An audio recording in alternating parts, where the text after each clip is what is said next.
क्यों व्यर्थ चिंता करते हो, किससे व्यर्थ डरते हो। कौन तुम्हें मार सकता है। आत्मा न पैदा होती है न मरती है। जो हुआ वह अच्छा ही हुआ, जो हो रहा है वह अच्छा ही हो रहा है, जो होगा वह भी अच्छा ही होगा। तुम भूत का पश्चाताप न करो, भविष्य की चिंता न करो। वर्तमान चल रहा है, वर्तमान में रहकर जीवन जीना ही सार्थक है। तुम्हारा क्या गया जो तुम रोते हो। तुम क्या लेकर आए थे जिसके खो जाने का तुम पश्चाताप करते हो। तुमने क्या पैदा किया था जिसका नाश हो गया। तुम कुछ भी लेकर नहीं आए, जो कुछ भी लिया यहीं से लिया, जो कुछ दिया यहीं पर दिया। खाली हाथ आए, खाली हाथ ही चले। जय श्री कृष्ण मेरे सभी प्यारे कथा श्रोताओं को। मेरा नाम है नमित अग्रवाल और स्वागत है आपका मेरे चैनल कथावाचक में। भगवद गीता का तीसरा अध्याय चल रहा है।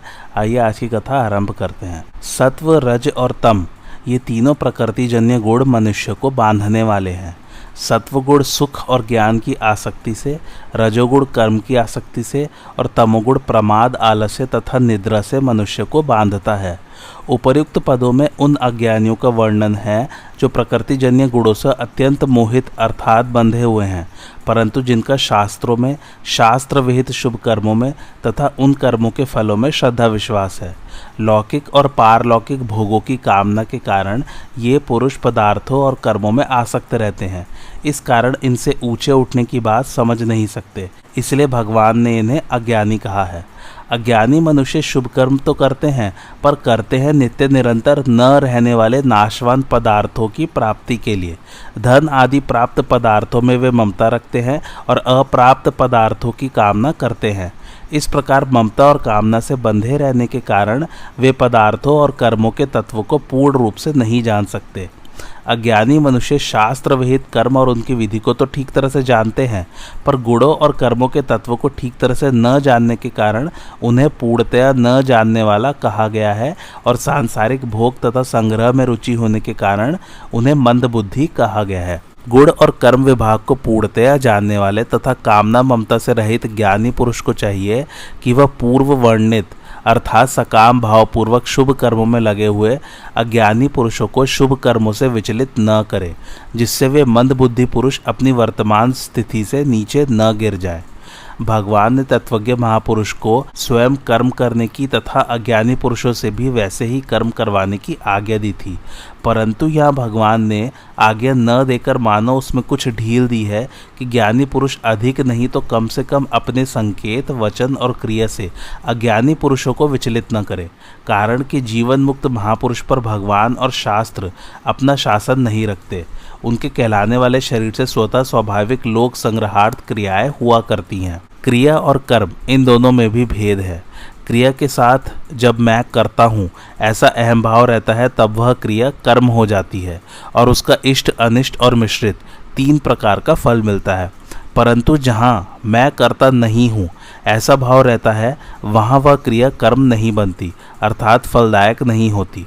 तत्वज्ञ महापुरुष के द्वारा फलदायक कर्म नहीं होते, प्रत्युत केवल क्रियाएं होती हैं। तत्वज्ञ महापुरुष कर्मयोगी हो अथवा ज्ञान योगी, संपूर्ण कर्म करते हुए भी उसका कर्मों और पदार्थों के साथ किसी प्रकार का संबंध स्वतः नहीं रहता, जो वस्तुतः था नहीं। अज्ञानी मनुष्य स्वर्ग प्राप्ति के लिए शुभ कर्म किया करते हैं, इसलिए भगवान ने ऐसे मनुष्यों को विचलित न करने की आज्ञा दी है। अर्थात वे महापुरुष अपने संकेत, वचन और क्रिया से ऐसी कोई बात प्रकट न करें जिससे उन सकाम पुरुषों की शास्त्र विहित शुभ कर्मों में अश्रद्धा, अविश्वास या अरुचि पैदा हो जाए और वे उन कर्मों का त्याग कर दे, क्योंकि ऐसा करने से उनका पतन हो सकता है। इसलिए ऐसे पुरुषों को सकाम भाव से विचलित करना है, शास्त्रीय कर्मों से नहीं। जन्म मरण रूप बंधन से छुटकारा दिलाने के लिए उन्हें सकाम भाव से विचलित करना उचित भी है और आवश्यक भी। अर्जुन का प्रश्न था कि मेरे को घोर कर्मों में क्यों लगाते हो। उस प्रश्न का उत्तर भगवान कई तरह से देते हैं, जिसका तात्पर्य है कि मेरा उद्देश्य घोर कर्म में लगाना नहीं है, प्रत्युत कर्मों से संबंध विच्छेद करना है। कर्मों से संबंध विच्छेद करने के लिए ही कर्मयोग है। जिससे मनुष्य कर्मों में फंस जाता है, उस कर्म और कर्म फल की आसक्ति से छूटने के लिए क्या करना चाहिए, इसको भगवान आगे के श्लोक में बताते हैं। मयि सर्वाणि कर्माणि सन्न्यस्याध्यात्म चेतसा निराशीर्निर्ममो भूत्वा युध्यस्व विगत जुअरः। अर्थात तू विवेकवती बुद्धि के द्वारा संपूर्ण कर्तव्य कर्मों को मेरे अर्पण करके कामना रहित, ममता रहित और संताप रहित होकर युद्ध रूप कर्तव्य कर्म को कर। भावार्थ, प्रायः साधक का यह विचार रहता है कि कर्मों से बंधन होता है और कर्म किए बिना कोई रह नहीं सकता, इसलिए कर्म करने से तो मैं बंध जाऊंगा। अतः कर्म किस प्रकार करने चाहिए जिससे कर्म बंधन कारक न हो, प्रत्युत मुक्तिदायक हो जाए। इसके लिए भगवान अर्जुन से कहते हैं कि तू अध्यात्म चित्त अर्थात विवेक विचारयुक्त अंतःकरण से संपूर्ण कर्तव्य कर्मों को मेरे अर्पण कर दे, अर्थात इनसे अपना कोई संबंध मत मान। कारण कि वास्तव में संसार मात्र की संपूर्ण क्रियाओं में केवल मेरी शक्ति ही काम कर रही है। शरीर, इंद्रिय, पदार्थ आदि भी मेरे हैं और शक्ति भी मेरी है, इसलिए सब कुछ भगवान का है और भगवान अपने हैं। गंभीरता पूर्वक ऐसा विचार करके जब तू कर्तव्य कर्म करेगा तब वे कर्म तेरे को बांधने वाले नहीं होंगे, प्रत्युत उद्धार करने वाले हो जाएंगे। शरीर, इंद्रिय, मन, बुद्धि, पदार्थ आदि पर अपना कोई अधिकार नहीं चलता, यह मनुष्य मात्र का अनुभव है। अतः शरीर आदि पदार्थों में भूल से माने हुए अपनेपन को हटाकर इनको भगवान का ही मानना अर्पण कहलाता है। अतः अपने विवेक को महत्व देकर पदार्थों और कर्मों से मूर्खतावश माने हुए संबंध का त्याग करना ही अर्पण करने का तात्पर्य है। भगवान का यह तात्पर्य है कि किसी भी मार्ग का साधक हो, उसका उद्देश्य आध्यात्मिक होना चाहिए, लौकिक नहीं। वास्तव में उद्देश्य या आवश्यकता सदैव नित्य तत्व की होती है और कामना सदैव अनित्य तत्व की होती है। साधक में उद्देश्य होना चाहिए, कामना नहीं। उद्देश्य वाला अंतःकरण विवेक विचार युक्त ही रहता है। दार्शनिक अथवा वैज्ञानिक किसी भी दृष्टि से यह सिद्ध नहीं हो सकता कि शरीर आदि भौतिक पदार्थ अपने हैं। वास्तव में ये पदार्थ अपने और अपने लिए है ही नहीं, प्रत्युत केवल सदुपयोग करने के लिए मिले हुए हैं। अपने न होने के कारण ही इन पर किसी का आधिपत्य नहीं चलता। संसार मात्र परमात्मा का है, परंतु जीव भूल से परमात्मा की वस्तु को अपनी मान लेता है और इसलिए बंधन में पड़ जाता है। अतः विवेक विचार के द्वारा इस भूल को मिटाकर संपूर्ण पदार्थों और कर्मों को परमात्मा का स्वीकार कर लेना ही अध्यात्म चित्त के द्वारा उनका अर्पण करना है। तात्पर्य यह है कि अविवेक से ही उत्पत्ति विनाशशील शरीर अपना दिखता है। यदि विवेक विचार पूर्वक देखा जाए तो शरीर या संसार अपना नहीं दिखेगा, प्रत्युत एक अविनाशी परमात्म तत्व ही अपना दिखेगा।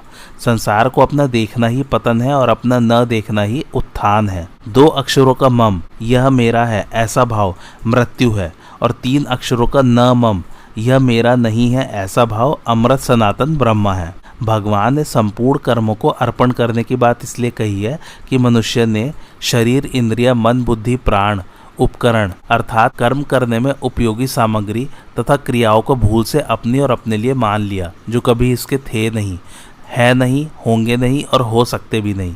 उत्पत्ति विनाश वाली वस्तु से अविनाशी का क्या संबंध।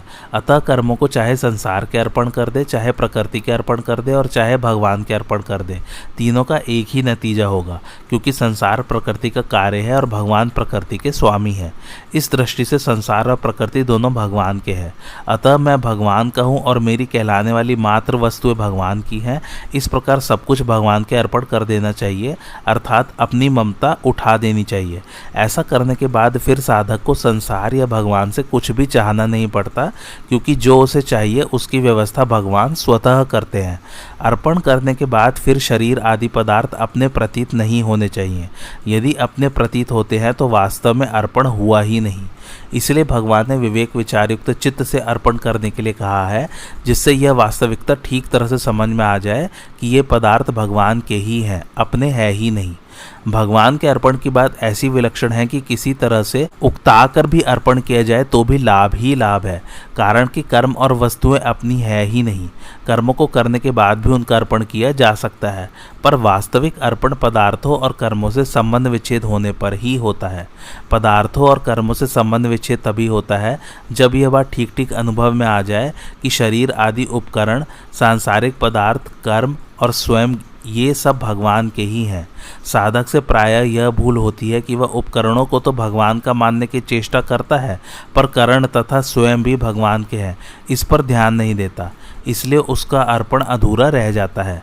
अतः साधक को करण, उपकरण, क्रिया और स्वयं सभी को एकमात्र भगवान का ही मान लेना चाहिए, जो वास्तव में उन्हीं के हैं। कर्मों और पदार्थों का स्वरूप से त्याग करना अर्पण नहीं है।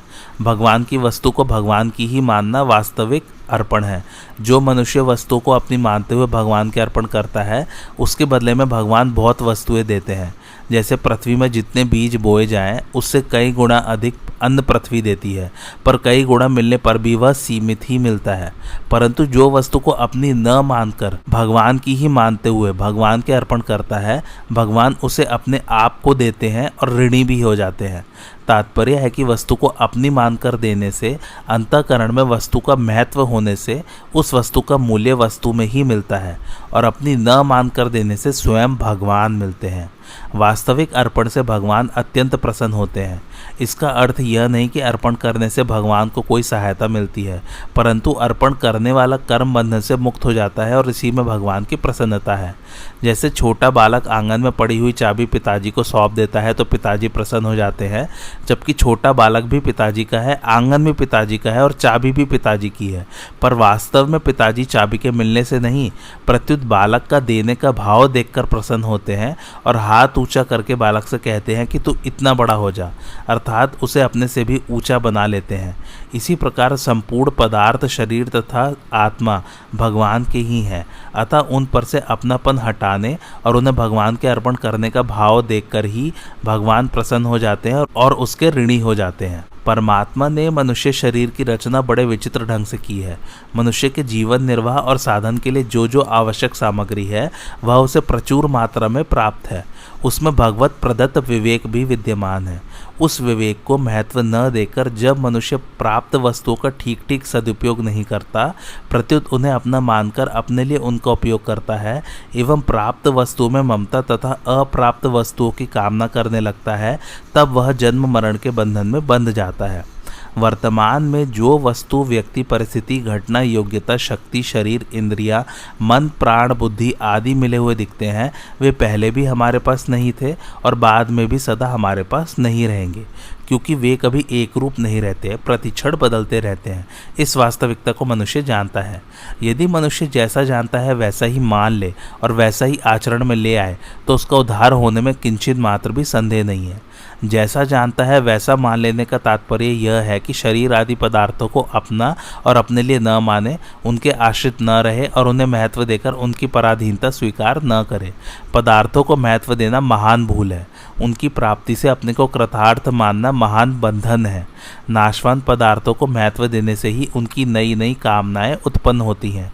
कामना संपूर्ण पापों, तापों, दुखों, अनर्थों, नरकों आदि की जड़ है। कामना से पदार्थ मिलते नहीं और प्रारब्धवशात मिल भी जाए तो टिकते नहीं, कारण कि पदार्थ आने जाने वाले हैं और स्वयं सदा रहने वाला है। अतः कामना का त्याग करके मनुष्य को कर्तव्य कर्म का पालन करना चाहिए। यहाँ शंका हो सकती है कि कामना के बिना कर्मों में प्रवृत्ति कैसे होगी। इसका समाधान यह है कि कामना की पूर्ति और निवृत्ति दोनों के लिए कर्मों में प्रवृत्ति होती है। साधारण मनुष्य कामना की पूर्ति के लिए कर्मों में प्रवृत्त होते हैं और साधक आत्मशुद्धि हेतु कामना की निवृत्ति के लिए। वास्तव में कर्मों में प्रवृत्ति कामना की निवृत्ति के लिए ही है, कामना की पूर्ति के लिए नहीं। मनुष्य शरीर उद्देश्य की पूर्ति के लिए ही मिला है। उद्देश्य की पूर्ति होने पर कुछ भी करना शेष नहीं रहता। कामना पूर्ति के लिए कर्मों में प्रवृत्ति उन्हीं मनुष्य की होती है जो अपने वास्तविक उद्देश्य नित्य तत्व परमात्मा की प्राप्ति को भूले हुए हैं। ऐसे मनुष्य को भगवान ने कृपण, दीन या दया का पात्र कहा है। इसके विपरीत जो मनुष्य उद्देश्य को सामने रखकर कामना की निवृत्ति के लिए कर्मों में प्रवृत्त होते हैं, उन्हें भगवान ने मनीषी, बुद्धिमान या ज्ञानी कहा है। सेवा, स्वरूप बोध और भगवत प्राप्ति का भाव उद्देश्य है, कामना नहीं। नाशवंत पदार्थों की प्राप्ति का भाव ही कामना है। अतः कामना के बिना कर्मों में प्रवृत्ति नहीं होती, ऐसा मानना भूल है। उद्देश्य की पूर्ति के लिए भी कर्म सुचारू रूप से होते हैं। अपने अंशी परमात्मा से विमुख होकर संसार जड़ता से अपना संबंध मान लेने से ही आवश्यकता और कामना दोनों की उत्पत्ति होती है। संसार से माने हुए संबंध का सर्वथा त्याग होने पर आवश्यकता की पूर्ति और कामना की निवृत्ति हो जाती है। संपूर्ण कर्मों और पदार्थों को भगवद अर्पण करने के बाद भी कामना, ममता और संताप का कुछ अंश शेष रह सकता है। उदाहरण के तौर पर हमने किसी को पुस्तक दी, उसे वह पुस्तक पढ़ते हुए देखकर हमारे मन में ऐसा भाव आ जाता है कि वह मेरी पुस्तक पढ़ रहा है। यही आंशिक ममता है जो पुस्तक अर्पण करने के बाद भी शेष है। इस अंश का त्याग करने के लिए भगवान अर्जुन से कहते हैं कि तू नई वस्तु की कामना मत कर, प्राप्त वस्तु में ममता मत कर और नष्ट वस्तु का संताप मत कर। सब कुछ मेरे अर्पण करने की कसौटी यह है कि कामना, ममता और संताप का अंश भी न रहे। जिन साधकों को सब कुछ भगवद अर्पण करने के बाद भी पूर्व संस्कार व शरीर आदि पदार्थों की कामना, ममता तथा संताप दिखते हैं, उन्हें कभी निराश नहीं होना चाहिए। कारण कि जिसमें कामना दिखती है वही कामना रहित होता है, जिसमें ममता दिखती है वही ममता रहित होता है और जिसमें संताप दिखता है वही संताप रहित होता है। इसी प्रकार जो देह को अहम अर्थात मैं मानता है वही विधेय अर्थात अहमता रहित होता है। अतः मनुष्य मात्र कामना, ममता और संताप रहित होने का पूरा अधिकारी है। युद्ध में कौटुंबिक स्नेह आदि से संताप होने की संभावना रहती है। अतः युद्ध रूप कर्तव्य कर्म करते समय विशेष सावधान रहने के लिए भगवान अर्जुन से कहते हैं कि तू संताप रहित होकर युद्ध रूप कर्तव्य कर्म को कर। अर्जुन के सामने युद्ध के रूप में कर्तव्य कर्म था, इसलिए भगवान उन्हें युद्ध करने की आज्ञा देते हैं। इसमें भगवान का तात्पर्य युद्ध करने से नहीं प्रत्युत कर्तव्य कर्म करने से है। इसलिए समय समय पर जो कर्तव्य कर्म सामने आ जाए उसे साधक को निष्काम, निर्मम तथा निसंताप होकर भगवद अर्पण बुद्धि से करना चाहिए। उसके परिणाम सिद्धि या असिद्धि की तरफ नहीं देखना चाहिए। सिद्धि, असिद्धि, अनुकूलता, प्रतिकूलता आदि में सम रहना विगत ज्वर होना है, क्योंकि अनुकूलता से होने वाली प्रसन्नता और प्रतिकूलता से होने वाली उद्विग्नता दोनों ही ज्वर अर्थात संताप है। राग, द्वेष, हर्ष, शोक, काम, क्रोध आदि विकार भी ज्वर है। संक्षेप में राग, द्वेष, चिंता, उद्वेग, हलचल आदि जितनी भी मानसिक विकृतियां हैं वे सब ज्वर हैं और उनसे रहित होना ही विगत ज्वर है। जब साधक का एकमात्र उद्देश्य परमात्मा प्राप्ति का हो जाता है तब उसके पास जो भी सामग्री होती है वह सब साधन रूप अर्थात साधन सामग्री हो जाती है। फिर उस सामग्री में बढ़िया और घटिया ये दो विभाग नहीं होते। इसलिए सामग्री जो है और जैसी है वही और वैसी ही भगवान के अर्पण करनी है। भगवान ने जैसा दिया है वैसा ही उन्हें वापस करना है। संपूर्ण कर्मों को भगवान के अर्पण करने के बाद भी अपने में जो कामना, ममता और संताप प्रतीत होते हैं उन्हें भी भगवान के अर्पण कर देना है। भगवान के अर्पण करने से वह भगवनिष्ठ हो जाता है। योगारूढ़ होने में कर्म करना ही हेतु कहा जाता है। कारण कि कर्तव्य कर्म करने से ही साधक को पता लगता है कि मुझ में क्या और कहाँ कमी है। उदाहरण के तौर पर एक व्यक्ति किसी सेवा समिति में मन लगाकर सेवा कार्य करता है, पर जब कोई उसका आदर करता है या उसे पुरस्कार देता है तो उसे उसमें रस आ सकता है, यह उसमें कमी हुई। ऐसी कमियों का पता कर्म करने पर ही लगता है। ध्यान की अपेक्षा कर्म योग को श्रेष्ठ कहा गया है, क्योंकि ध्यान में साधक की दृष्टि विशेष रूप से मन की चंचलता पर ही रहती है और वह ध्येय में मन लगने मात्र से ध्यान की सफलता मान लेता है। परंतु मन की चंचलता के अतिरिक्त दूसरी कमियों अर्थात कामना, ममता आदि की और उसकी दृष्टि तभी जाती है जब वह कर्म करता है। इसलिए भगवान प्रस्तुत श्लोक में कर्तव्य कर्म करने की आज्ञा देते हैं। जैसे भगवान ने सिद्धि असिद्धि में सम होकर कर्तव्य कर्म करने की आज्ञा दी थी, ऐसे ही यहाँ निष्काम, निर्मम और निसंताप होकर युद्ध अर्थात कर्तव्य कर्म करने की आज्ञा देते हैं। जब युद्ध जैसा घोर कर्म भी समभाव से किया जा सकता है, तब ऐसा कौन सा दूसरा कर्म है जो समभाव से न किया जा सकता हो। समभाव तभी होता है जब शरीर मैं नहीं, मेरा नहीं और मेरे लिए नहीं ऐसा भाव हो जाए, जो कि वास्तव में है। कर्तव्य कर्म का पालन तभी संभव है जब साधक का उद्देश्य संसार का न होकर एकमात्र परमात्मा का हो जाए। परमात्मा प्राप्ति के उद्देश्य से साधक ज्यों ज्यों कर्तव्य परायण होता है त्यों ही त्यों कामना, ममता, आसक्ति आदि दोष स्वतः मिटते चले जाते हैं और समता में अपनी स्वाभाविक स्थिति का अनुभव होता जाता है। समता में अपनी स्थिति का पूर्ण अनुभव होते ही कर्तापन सर्वथा मिट जाता है और उद्देश्य के साथ एकता हो जाती है।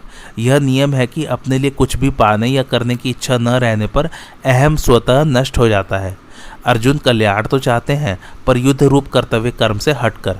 इसलिए अर्जुन के द्वारा अपना कल्याण पूछने पर भगवान उन्हें युद्ध रूप कर्तव्य कर्म करने की आज्ञा देते हैं, क्योंकि भगवान के मतानुसार कर्तव्य कर्म करने से अर्थात कर्म योग से भी श्रेय की प्राप्ति होती है और ज्ञान योग एवं भक्ति योग से भी होती है। अब तक तो भगवान ने अर्जुन के प्रश्न मुझे घोर कर्म में क्यों लगाते हो का कई तरह से उत्तर दिया। अब इस श्लोक में भगवान निष्ठा के अनुसार कर्म करने की विधि बताते हैं। संपूर्ण कर्मों को मेरे अर्पण कर, ऐसा कहने का तात्पर्य है कि क्रिया और पदार्थ को अपने और अपने लिए न मानकर मेरे और मेरे लिए ही मान। कारण कि भगवान समग्र हैं और संपूर्ण कर्म तथा पदार्थ समग्र भगवान के ही अंतर्गत हैं। पूर्व श्लोक में अपना सिद्धांत बताकर अब भगवान आगे के 2 श्लोकों में अपने मत की पुष्टि करते हैं। ये मे मतमिदं नित्यम अनुतिष्ठन्ति मानवाः श्रद्धावन्तो न स्यूयन्तो मुच्यन्ते तेऽपि कर्मभिः। अर्थात जो मनुष्य दोष दृष्टि से रहित होकर श्रद्धापूर्वक मेरे इस पूर्व श्लोक में वर्णित मत का सदा अनुसरण करते हैं, वे भी कर्मों के बंधन से मुक्त हो जाते हैं। भावार्थ, किसी भी वर्ण, आश्रम, धर्म, संप्रदाय आदि का कोई भी मनुष्य यदि कर्म बंधन से मुक्त होना चाहता है तो उसे इस सिद्धांत को मानकर इसका अनुसरण करना चाहिए। शरीर, इंद्रिय, मन, बुद्धि, पदार्थ, कर्म आदि कुछ भी अपना नहीं है। इस वास्तविकता को जान लेने वाले सभी मनुष्य कर्म बंधन से छूट जाते हैं। शरीर आदि जड़ पदार्थों को अपने और अपने लिए न मानने से मनुष्य मुक्त हो जाता है। इस वास्तविकता पर श्रद्धा होने से जड़ता के माने हुए संबंध का त्याग करना सुगम हो जाता है। श्रद्धावान साधक ही सत्शास्त्र, सत्चर्चा और सत्संग की बातें सुनता है और उनको आचरण में लाता है।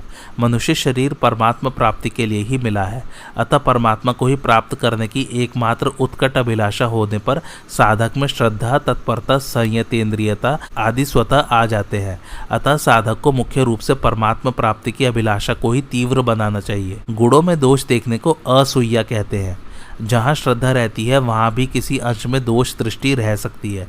इसलिए भगवान ने मनुष्य को दोष दृष्टि से सर्वथा रहित पूर्ण श्रद्धावान होने के लिए कहा है। इसी प्रकार गीता श्रवण का महात्म्य बताते हुए भी भगवान ने श्रोता के लिए श्रद्धायुक्त और दोष दृष्टि से रहित होने की बात कही है। भगवान का मत तो उत्तम है, पर भगवान कितनी आत्मश्लाघा, अभिमान की बात कहते हैं कि सब कुछ मेरे ही अर्पण कर दो, अथवा यह मत तो अच्छा है पर कर्मों के द्वारा भगवत प्राप्ति कैसे हो सकती है। कर्म तो जड़ और बांधने वाले होते हैं। आदि आदि भाव आना ही भगवान के मत में दोष दृष्टि करना है। साधक को भगवान और उनके मत दोनों में ही दोष दृष्टि नहीं करनी चाहिए। वास्तव में सब कुछ भगवान का ही है, परंतु मनुष्य भूल से भगवान की वस्तु को अपनी मानकर बंध जाता है और ममता कामना के वश में होकर दुख पाता रहता है। अतः इस अपनेपन का त्याग करवाकर मनुष्य का उद्धार करने के लिए कि वह सदा के लिए सुखी हो जाए, भगवान अपनी सहज करुणा से सब कुछ अपने अर्पण करने की बात कहते हैं। अतः इस विषय में दोष दृष्टि करना अनुचित है। यह तो भगवान का परम सौहार्द, कारुण्य, वात्सल्य ही है कि अपने में कोई कमी और आवश्यकता न होने पर भी केवल मनुष्य के कल्याणार्थ वे समस्त कर्मों को अपने अर्पण करने के लिए कहते हैं। भगवान का मत ही लोक में सिद्धांत कहलाता है। भगवान ने अपनी सहज सरलता एवं निर्भिमानता के कारण सर्वोपरि सिद्धांत को मत नाम से कहा है। यह मत या सिद्धांत त्रिकाल में एक जैसा रहता है, अर्थात इसमें कभी कोई परिवर्तन नहीं होता, चाहे कोई श्रद्धा करे या न करे। कारण कि भगवान नित्य है, अतः उनसे संबंधित समस्त वस्तुएं भी नित्य ही हैं। भगवान का मत भी नित्य है। भगवान का मत सर्वोपरि सिद्धांत, और सिद्धांत वही होता है जो कभी मिटता नहीं। अतः भगवान का मत तो नित्य है ही, उसका अनुष्ठान नित्य होना चाहिए। भगवान के मत पर नित्य निरंतर स्थित रहना तथा इसके अनुसार अनुष्ठान करना। प्रश्न यह आता है कि भगवान का मत क्या है और उसका सदा अनुष्ठान कैसे किया जाए। इसका उत्तर यह है कि मिली हुई कोई भी वस्तु अपनी नहीं है, यह भगवान का मत है। शरीर, इंद्रिय, मन, बुद्धि, प्राण, धन, संपत्ति, पदार्थ आदि सब प्रकृति के कार्य हैं और संसार भी प्रकृति का कार्य है। इसलिए इन वस्तुओं की संसार से एकता है तथा परमात्मा का अंश होने से स्वयं की परमात्मा से एकता है। अतः ये वस्तुएं अपनी नहीं है, प्रत्युत इनके उपयोग का अधिकार व्यक्तिगत है। इसके सिवाय सद्गुण, सदाचार, त्याग, वैराग्य, दया, क्षमा आदि भी व्यक्तिगत नहीं है, प्रत्युत भगवान के हैं। ये दैवी संपत्ति अर्थात भगवत प्राप्ति की संपत्ति होने से भगवान के ही हैं। यदि ये सद्गुण, सदाचार आदि अपने होते तो इन पर हमारा पूरा अधिकार होता और हमारी सम्मति के बिना किसी दूसरे को इनकी प्राप्ति न होती। इनको अपना मानने से तो अभिमान ही होता है, जो आसुरी संपत्ति का मूल है। जो वस्तु अपनी नहीं है उसे अपनी मानने से और उसकी प्राप्ति के लिए कर्म करने से ही बंधन होता है। शरीर आदि वस्तुएं अपनी तो है ही नहीं, अपने लिए भी नहीं है। यदि ये अपने लिए होती तो इनकी प्राप्ति से हमें पूर्ण तृप्ति या संतोष हो जाता, पूर्णता का अनुभव हो जाता। परंतु सांसारिक वस्तुएं कितनी ही क्यों न मिल जाए, कभी तृप्ति नहीं होती। तृप्ति या पूर्णता का अनुभव उस भगवान के मिलने पर होता है जो वास्तव में अपनी है। अपनी वास्तविक वस्तु के मिलने पर फिर स्वप्न में भी कुछ पाने की इच्छा नहीं रहती। जैसे संसार में सभी पुत्रवती स्त्रियां माताएं ही हैं, पर बालक को उन सभी माताओं के मिलने से संतोष नहीं होता, प्रत्युत अपनी माता के मिलने से ही संतोष होता है। इसी तरह जब तक और पाने की इच्छा रहती है तब तक यही समझना चाहिए कि अपनी वस्तु मिली ही नहीं। मिली हुई वस्तु को भूल से भले ही अपनी मान ले, पर वास्तव में वे अपनी है नहीं और इसलिए उनसे अपनी तृप्ति भी नहीं होती। अतः मिली हुई कोई भी वस्तु अपनी और अपने लिए नहीं है। शरीर आदि प्राप्त वस्तुओं को न तो हम अपने साथ लाए थे और न अपने साथ ले ही जा सकते हैं, तथा वर्तमान में भी ये हमारे से प्रतिक्षण वियुक्त हो रही है। वर्तमान में जो ये अपनी प्रतीत होती हैं वह भी सदुपयोग करने अर्थात दूसरों के हित में लगाने के लिए है, न कि अपना अधिकार जमाने के लिए। अतः हमें प्राप्त वस्तुओं का सदुपयोग करने का ही अधिकार है, अपनी मानने का नहीं। भगवान ने मनुष्य को ये वस्तुएं इतनी उदारता पूर्वक और इस ढंग से दी है कि मनुष्य को ये वस्तुएं अपनी ही दिखने लगती हैं। इन वस्तुओं को अपनी मान लेना भगवान की उदारता का दुरुपयोग करना है। जो वस्तुएं अपनी नहीं है पर जिन्हें भूल से अपनी मान लिया है, उस भूल को मिटाने के लिए साधक अध्यात्म चित्त से गहरा विचार करके उन्हें भगवान के अर्पण कर दे, अर्थात भूल से माना हुआ अपनापन हटा ले। जिसका एकमात्र उद्देश्य परमात्मा की प्राप्ति का है, ऐसा साधक यदि गंभीरता पूर्वक विचार करे तो उसे स्पष्ट रूप से समझ में आ जाएगा कि मिली हुई कोई भी वस्तु अपनी नहीं होती, प्रत्युत बिछोड़ने वाली होती है।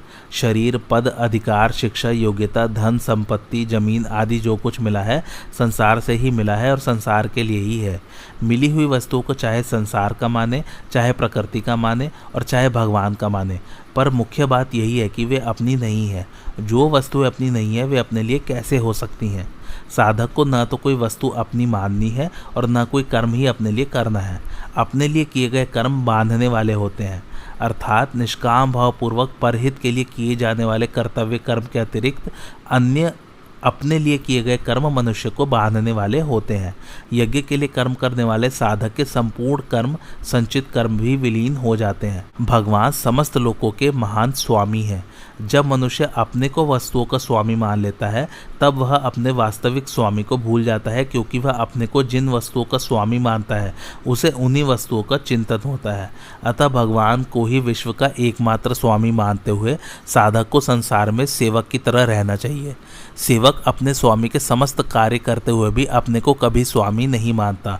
अतः साधक को शरीर, इंद्रिय, मन, बुद्धि, पदार्थ आदि को अपना न मानकर केवल भगवान का मानते हुए अपने कर्तव्य का पालन कर देना चाहिए।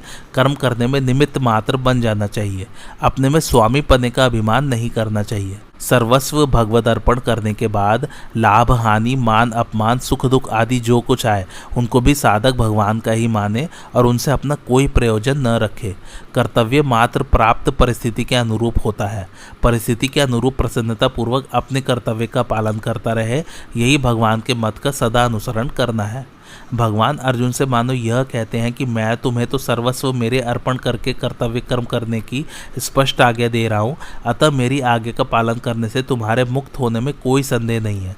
परंतु जिनको मैं इस प्रकार स्पष्ट आज्ञा नहीं देता हूँ वे भी अगर इस मत अर्थात मिले हुए को अपना न मानकर कर्तव्य कर्म का पालन करना उसके अनुसार चलेंगे तो वे भी मुक्त हो जाएंगे।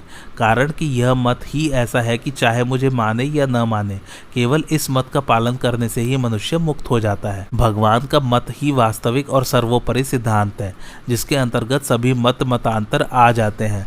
परंतु भगवान अभिमान न करके बड़ी सरलता से, नम्रता से अपने सिद्धांत को मत नाम से कहते हैं।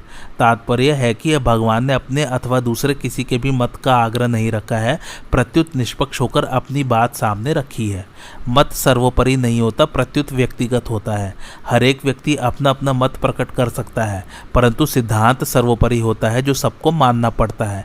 इसलिए गुरु शिष्य में भी मतभेद तो हो सकता है पर सिद्धांत भेद नहीं हो सकता। ऋषि, मुनि, दार्शनिक अपने अपने मत को भी सिद्धांत नाम से कहते हैं, परंतु गीता में भगवान अपने सिद्धांत को भी मत नाम से कहते हैं। ऋषि, मुनि, दार्शनिक, आचार्य आदि के मतों में तो भेद रहता है अर्थात मतभेद रहता है, पर भगवान के मत अर्थात सिद्धांत में कोई मतभेद नहीं है। ये त्वेदभ्य स्वयंतो नानुतिष्ठन्ति मे मतम सर्वज्ञान विमूढ़ाम स्थान विद्धि नष्टान चेतसः। अर्थात परंतु जो मनुष्य मेरे इस मत में दोष दृष्टि करते हुए इसका अनुष्ठान नहीं करते, उन संपूर्ण ज्ञानों में मोहित और अविवेकी मनुष्य को नष्ट हुए ही समझो, अर्थात उनका पतन ही होता है। भावार्थ, जैसे संसार में सभी स्वार्थी मनुष्य चाहते हैं कि हमें ही सब पदार्थ मिले, हमें ही लाभ हो, ऐसे ही भगवान भी चाहते हैं कि समस्त कर्मों को मेरे ही अर्पण किया जाए, मेरे को ही स्वामी माना जाए। इस प्रकार मानना भगवान पर दोषारोपण करना है। कामना के बिना संसार का कार्य कैसे चलेगा? ममता का सर्वथा त्याग तो हो ही नहीं सकता। राग द्वेष आदि विकारों से रहित होना असंभव है। इस प्रकार मानना भगवान के मत पर दोषारोपण करना है। भोग और संग्रह की इच्छा वाले जो मनुष्य शरीर आदि पदार्थों को अपने और अपने लिए मानते हैं और समस्त कर्म अपने लिए ही करते हैं, वे भगवान के मत के अनुसार नहीं चलते। जो मनुष्य भगवान के मत का अनुसरण नहीं करते, वे सब प्रकार के सांसारिक ज्ञानों में मोहित रहते हैं, अर्थात विद्याओं कलाओं में मोहित रहते हैं। वे मोटर, हवाई जहाज, रेडियो, टेलीविजन आदि आविष्कारों में, उनके कला कौशल को जानने में तथा नए नए आविष्कार करने में ही रचे पचे रहते हैं। जल पर तैरने, मकान आदि बनाने, चित्रकारी करने आदि शिल्प कलाओं में, मंत्र तंत्र यंत्र आदि की जानकारी प्राप्त करने में तथा उनके द्वारा विलक्षण विलक्षण चमत्कार दिखाने में, देश विदेश की भाषाओं, लिपियों, रीति रिवाजों, खान पान आदि की जानकारी प्राप्त करने में ही वे लगे रहते हैं। जो कुछ है वह यही है, ऐसा उनका निश्चय होता है। ऐसे लोगों को यहाँ संपूर्ण ज्ञानों में मोहित कहा गया है। भगवान के मत का अनुसरण न करने वाले मनुष्यों में सत असत, सार असार, धर्म अधर्म, बंधन मोक्ष आदि पारमार्थिक बातों का भी विवेक नहीं होता। उनमें चेतनता नहीं होती। वे पशु की तरह बेहोश रहते हैं। वे व्यर्थ आशा, व्यर्थ कर्म और व्यर्थ ज्ञान वाले विक्षिप्त चित्त मूढ़ पुरुष होते हैं। मनुष्य शरीर को पाकर भी जो भगवान के मत के अनुसार नहीं चलते, उन मनुष्यों को नष्ट हुए ही समझना चाहिए। तात्पर्य है कि वे मनुष्य जन्म मरण के चक्र में ही पड़े रहेंगे। मनुष्य जीवन में अंत काल तक मुक्ति की संभावना रहती है। अतः जो मनुष्य वर्तमान में भगवान के मत का अनुसरण नहीं करते, वे भी भविष्य में सत्संग आदि के प्रभाव से भगवान के मत का अनुसरण कर सकते हैं, जिससे उनकी मुक्ति हो सकती है। परंतु यदि उन मनुष्यों का भाव जैसा वर्तमान में है वैसा ही भविष्य में भी बना रहा, तो उन्हें भगवत प्राप्ति से वंचित रह जाने के कारण नष्ट हुए ही समझना चाहिए। भगवान के मत का अनुसरण न करने वाला मनुष्य समस्त कर्म राग अथवा द्वेष पूर्वक करता है। राग और द्वेष दोनों ही मनुष्य के महान शत्रु हैं। नाशवान होने के कारण पदार्थ और कर्म तो सदा साथ नहीं रहते, पर राग द्वेष पूर्वक कर्म करने से मनुष्य तादात्म्य, ममता और कामना से आबद्ध होकर बार बार नीच योनियों और नरकों को प्राप्त होता रहता है। इसलिए भगवान ने ऐसे मनुष्यों को नष्ट हुए ही समझने की बात कही है। भगवान ने कहा है कि मेरे सिद्धांत के अनुसार चलने वाले मनुष्य कर्म बंधन से मुक्त हो जाते हैं और न चलने वाले मनुष्यों का पतन हो जाता है। इससे यह तात्पर्य निकलता है कि मनुष्य भगवान को माने या न माने, इसमें भगवान का कोई आग्रह नहीं है, परंतु उसे भगवान के सिद्धांत का पालन अवश्य करना चाहिए, इसमें भगवान की आज्ञा है। अगर वह ऐसा नहीं करेगा तो उसका पतन अवश्य हो जाएगा।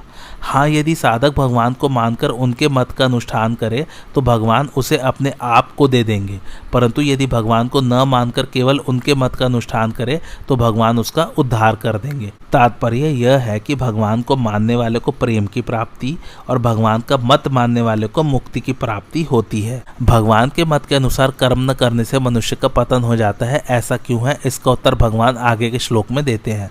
सदृशम चेष्टते स्वस्याः प्रकृतिर्ज्ञानवानपि प्रकृतिम यान्ति भूतानि निग्रह किम करिष्यति। अर्थात संपूर्ण प्राणी प्रकृति को प्राप्त होते हैं। ज्ञानी महापुरुष भी अपनी प्रकृति के अनुसार चेष्टा करता है, फिर इसमें किसी का हट क्या करेगा।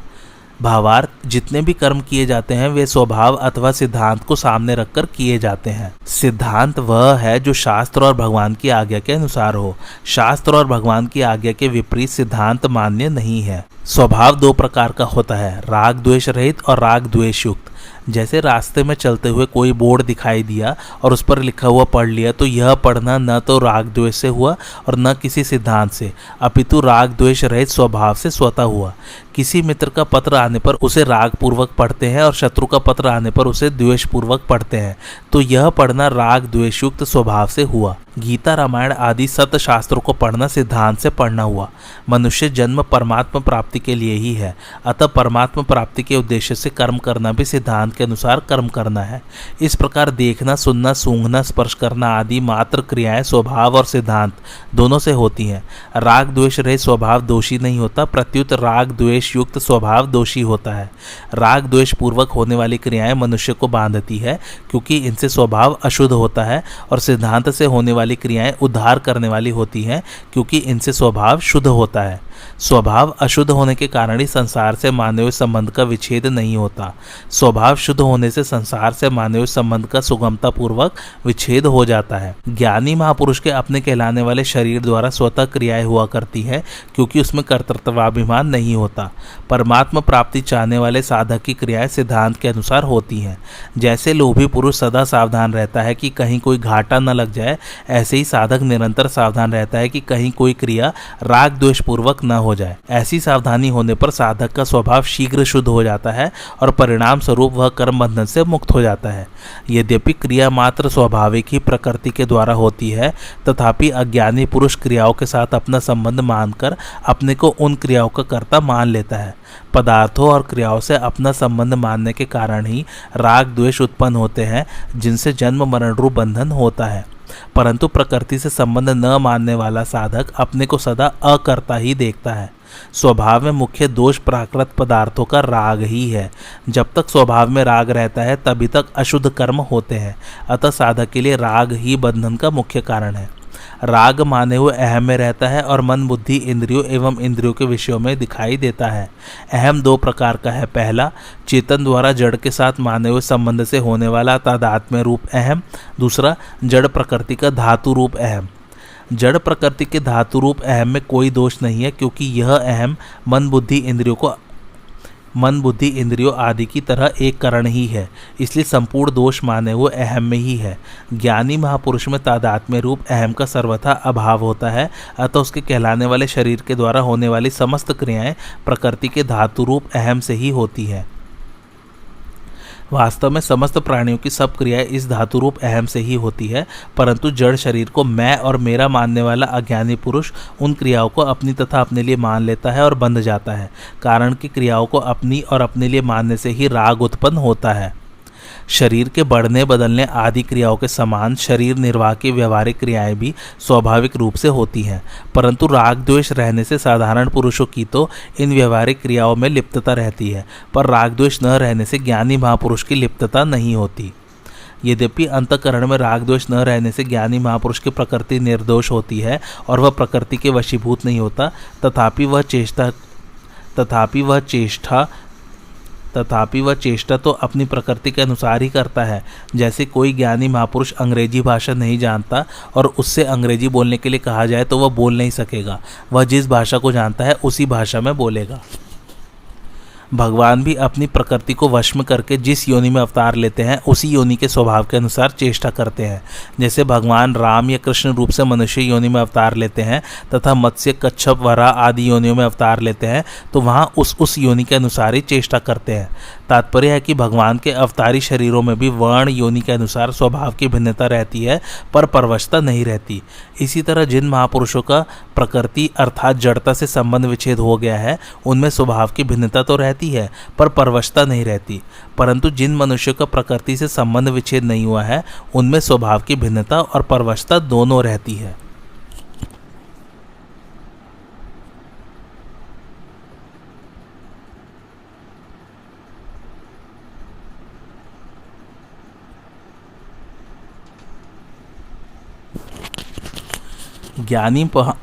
ज्ञानी महापुरुष की प्रकृति निर्दोष होती है। वह प्रकृति के वश में नहीं होता, प्रत्युत प्रकृति उसके वश में होती है। कर्मों की फल जनकता का मूल बीज कर्तृत्वाभिमान और स्वार्थ बुद्धि है। ज्ञानी महापुरुष में कर्तृत्वाभिमान और स्वार्थ बुद्धि नहीं होती, उसके द्वारा चेष्टा मात्र होती है। बंधन कारक कर्म होता है, चेष्टा या क्रिया नहीं। उसका स्वभाव इतना शुद्ध होता है कि उसके द्वारा होने वाली क्रियाएं भी महान शुद्ध एवं साधकों के लिए आदर्श होती हैं। पीछे के और वर्तमान जन्म के संस्कार, माता पिता के संस्कार, वर्तमान का संग, शिक्षा, वातावरण, अध्ययन, उपासना, चिंतन, क्रिया, भाव आदि के अनुसार स्वभाव बनता है। यह स्वभाव सभी मनुष्यों में भिन्न भिन्न होता है और इसे निर्दोष बनाने में सभी मनुष्य स्वतंत्र हैं। व्यक्तिगत स्वभाव की भिन्नता ज्ञानी महापुरुषों में भी रहती है। चेतन में भिन्नता होती ही नहीं और प्रकृति में स्वाभाविक भिन्नता रहती है। प्रकृति है ही विषम। जैसे एक जाति होने पर भी आम आदि के वृक्षों में अवान्तर भेद रहता है, ऐसे ही प्रकृति अर्थात स्वभाव शुद्ध होने पर भी ज्ञानी महापुरुषों में प्रकृति का भेद रहता है। ज्ञानी महापुरुष का स्वभाव शुद्ध अर्थात राग द्वेष रहित होता है, अतः वह प्रकृति के वश में नहीं होता। इसके विपरीत अशुद्ध अर्थात राग द्वेष युक्त स्वभाव वाले मनुष्य अपनी बनाई हुई परवशता से बाध्य होकर कर्म करते हैं। जिनका स्वभाव महान शुद्ध एवं श्रेष्ठ है, उनकी क्रियाएं भी अपनी प्रकृति के अनुसार हुआ करती हैं। फिर जिनका स्वभाव अशुद्ध है, उन पुरुषों की क्रियाएं तो प्रकृति के अनुसार होंगी ही। इस विषय में हट उनके काम नहीं आएगा। जिसका जैसा स्वभाव है उसे उसी के अनुसार कर्म करने पड़ेंगे। यदि स्वभाव अशुद्ध हो तो वह अशुद्ध कर्मों में और शुद्ध हो तो वह शुद्ध कर्मों में मनुष्य को लगा देगा। अर्जुन भी जब हठ पूर्वक युद्धरूप कर्तव्य कर्म का त्याग करना चाहते हैं, तब भगवान उन्हें यही कहते हैं कि तेरा स्वभाव तुझे बलपूर्वक युद्ध में लगा देगा, क्योंकि तेरे स्वभाव में छात्र कर्म करने का प्रवाह है। इसलिए स्वाभाविक कर्मों से बंधा हुआ तू परवश होकर युद्ध करेगा, अर्थात इसमें तेरा हठ काम नहीं आएगा।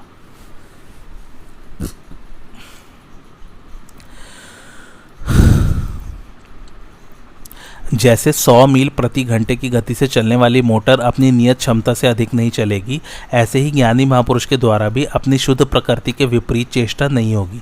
जिनकी प्रकृति अशुद्ध है, उनकी प्रकृति बिगड़ी हुई मोटर के समान है। बिगड़ी हुई मोटर को सुधारने के दो मुख्य उपाय हैं। पहला, मोटर को खुद ठीक करना और दूसरा, मोटर को कारखाने में पहुंचा देना। इसी प्रकार अशुद्ध प्रकृति को सुधारने के भी दो मुख्य उपाय हैं। पहला, राग द्वेष से रहित होकर कर्म करना और दूसरा, भगवान के शरण में चले आना। यदि मोटर ठीक चलती है तो हम मोटर के वश में नहीं है, और यदि मोटर बिगड़ी हुई है तो हम मोटर के वश में हैं। ऐसे ही ज्ञानी महापुरुष प्रकृति के शुद्ध होने के कारण प्रकृति के वश में नहीं होता, और अज्ञानी पुरुष प्रकृति के अशुद्ध होने के कारण प्रकृति के वश में होता है। जिसकी बुद्धि में जड़ता का ही महत्व है, ऐसा मनुष्य कितना ही विद्वान क्यों न हो, उसका पतन अवश्यंभावी है। परंतु जिसकी बुद्धि में जड़ता का महत्व नहीं है और भगवत प्राप्ति ही जिसका उद्देश्य है, ऐसा मनुष्य विद्वान न भी हो तो भी उसका उत्थान अवश्यंभावी है। कारण कि जिसका उद्देश्य भोग और संग्रह न होकर केवल परमात्मा को प्राप्त करना ही है, उसके समस्त भाव विचार कर्म आदि उसकी उन्नति में सहायक हो जाते हैं।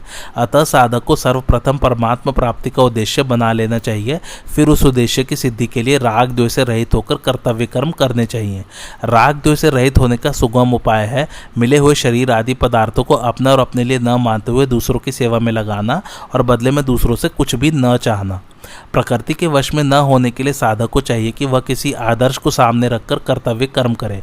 आदर्श दो हो सकते हैं, पहला भगवान का मत और दूसरा श्रेष्ठ महापुरुषों का आचरण। आदर्श को सामने रखकर कर्म करने वाले मनुष्य की प्रकृति शुद्ध हो जाती है और नित्य प्राप्त परमात्म तत्व का अनुभव हो जाता है। इसके विपरीत आदर्श को सामने न रखकर कर्म करने वाला मनुष्य राग द्वेष पूर्वक ही सब कर्म करता है, जिससे राग द्वेष पुष्ट हो जाते हैं और उसका पतन हो जाता है। जैसे नदी के प्रवाह को हम रोक तो नहीं सकते पर नहर बनाकर मोड़ सकते हैं, ऐसे ही कर्मों के प्रवाह को रोक तो नहीं सकते पर उसका प्रवाह मोड़ सकते हैं। निस्वार्थ भाव से केवल दूसरों के हित के लिए कर्म करना ही कर्मों के प्रवाह को मोड़ना है। अपने लिए किंचित मात्र भी कर्म करने से कर्मों का प्रवाह मोड़ेगा नहीं। तात्पर्य यह है कि केवल दूसरों के हित के लिए कर्म करने से कर्मों का प्रवाह संसार की ओर हो जाता है और साधक कर्म बंधन से मुक्त हो जाता है। ज्ञानी महापुरुष भी जब व्यवहार करता है तो स्वभाव के अनुसार ही करता है, कारण कि कारणों के बिना कोई व्यवहार नहीं कर सकता। जैसे आचार्य बालक की स्थिति में आकर ही उसको वर्णमाला सिखाता है, ऐसे ही ज्ञानी महापुरुष भी साधारण मनुष्य की स्थिति में आकर ही उसको समझाता है, व्यवहार करता है। जैसे वृक्ष के पत्ते हिलते हैं तो उनसे कोई फलजनक कर्म अर्थात पाप या पुण्य नहीं होता, ऐसे ही कर्तृत्वाभिमान न होने के कारण उसके द्वारा कोई शुभ अशुभ कर्म नहीं बनता। ज्ञानी महापुरुष भी दूसरों के हित में लगे रहते हैं, क्योंकि साधनावस्था में ही उनका स्वभाव प्राणी मात्र का हित करने का रहा है। इसलिए कुछ भी करना, जानना और पाना शेष न रहने पर भी उनमें सबका हित करने का स्वभाव रहता है। तात्पर्य है कि दूसरों का हित करते करते जब उनका संसार से सर्वथा संबंध विच्छेद हो जाता है, तब उनको हित करना नहीं पड़ता, प्रत्युत पहले के प्रवाह के कारण उनके द्वारा स्वतः दूसरों का हित होता है। प्रत्येक मनुष्य का अपनी प्रकृति को साथ लेकर ही जन्म होता है अतः उससे अपनी प्रकृति के अनुसार कर्म करने ही पड़ते हैं। इसलिए अब भगवान आगे के श्लोक में प्रकृति को शुद्ध करने का उपाय बताते हैं। इंद्रिय से आर्थे राग द्वेषो व्यवस्थितो तयोरन वशमागच्छतो ह्रास्य परिपंथिनो, अर्थात इंद्रिय के अर्थ में प्रत्येक इंद्रिय के प्रत्येक विषय में मनुष्य के राग और द्वेष व्यवस्था से अनुकूलता और प्रतिकूलता को लेकर स्थित है। मनुष्य को उन दोनों के वश में नहीं होना चाहिए, क्योंकि वे दोनों ही इसके पारमार्थिक मार्ग में विघ्न डालने वाले शत्रु हैं। आज की कथा यहीं समाप्त होती। कैसी लगे आप लोग को मेरी कथा मुझे कमेंट करके ज़रूर बताइए, और मेरे चैनल कथावाचक को लाइक शेयर और सब्सक्राइब ज़रूर कीजिए। Thanks for watching. धन्यवाद।